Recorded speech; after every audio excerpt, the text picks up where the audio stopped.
بسم اللہ الرحمن الرحیم۔ السلام علیکم ورحمۃ اللہ۔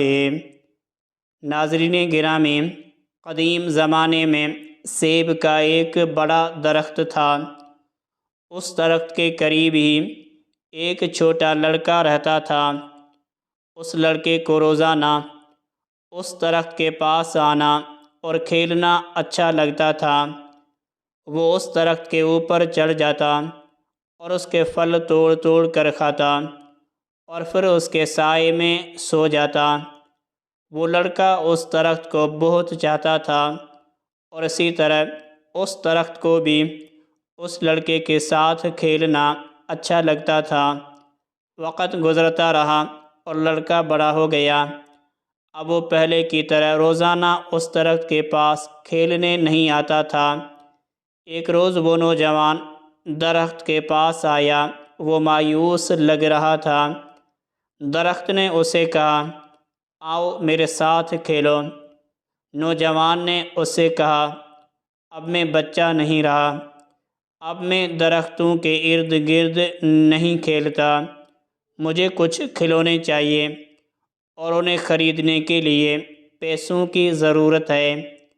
اس وقت درخت نے کہا، مجھے افسوس ہے، میرے پاس پیسے تو نہیں ہیں، لیکن میرے اوپر جو سیب لگے ہوئے ہیں تم انہیں توڑ کر بیچ سکتے ہو، اس کے بعد تمہارے پاس پیسہ آ جائے گا۔ نوجوان بہت خوش ہوا اور اس نے درخت کے سبھی سیب توڑے اور خوشی خوشی چلا گیا۔ سیب توڑنے کے بعد نوجوان واپس نہیں آیا تو درخت کو مایوسی ہوئی۔ ایک دن وہ نوجوان آیا۔ اب وہ جوان ہو چکا تھا۔ درخت بہت خوش ہوا۔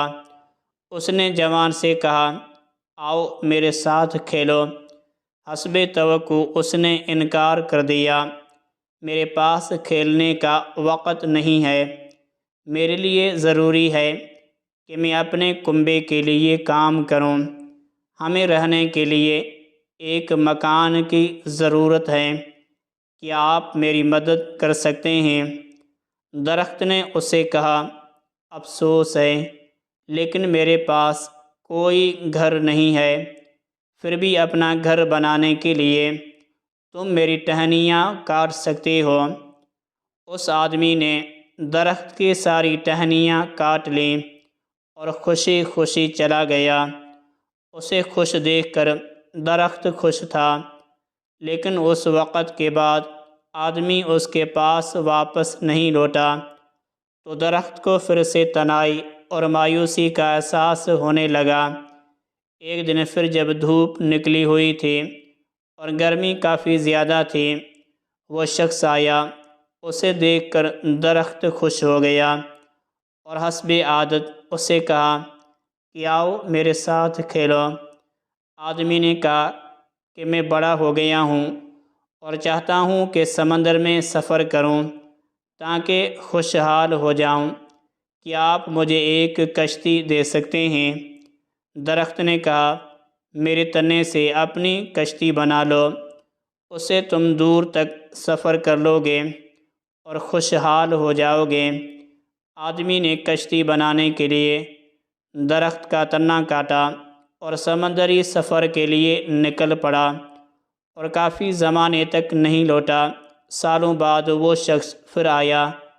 درخت نے اسے کہا، اے میرے بیٹے، مجھے افسوس ہے، لیکن میرے پاس اب کچھ بھی نہیں بچا ہے جو میں تمہیں دے سکوں، تمہارے لیے ایک سیب بھی نہیں بچا ہے۔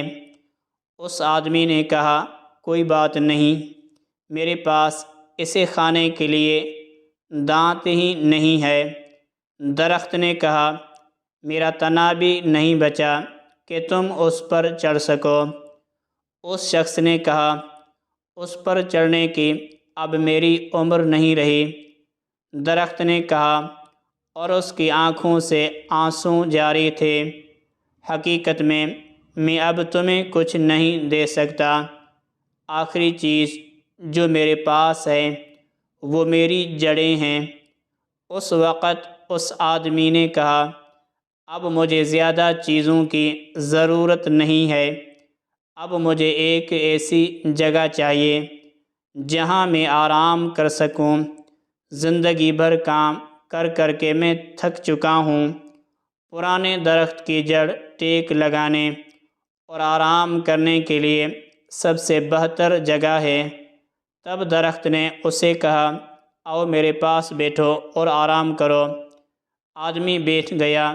درخت خوش تھا اور اس کی آنکھوں سے آنسو جاری تھے۔ وہ بچہ آپ خود ہیں اور سیب کا وہ درخت آپ کے والدین ہیں۔ درخت والدین کی طرح ہے۔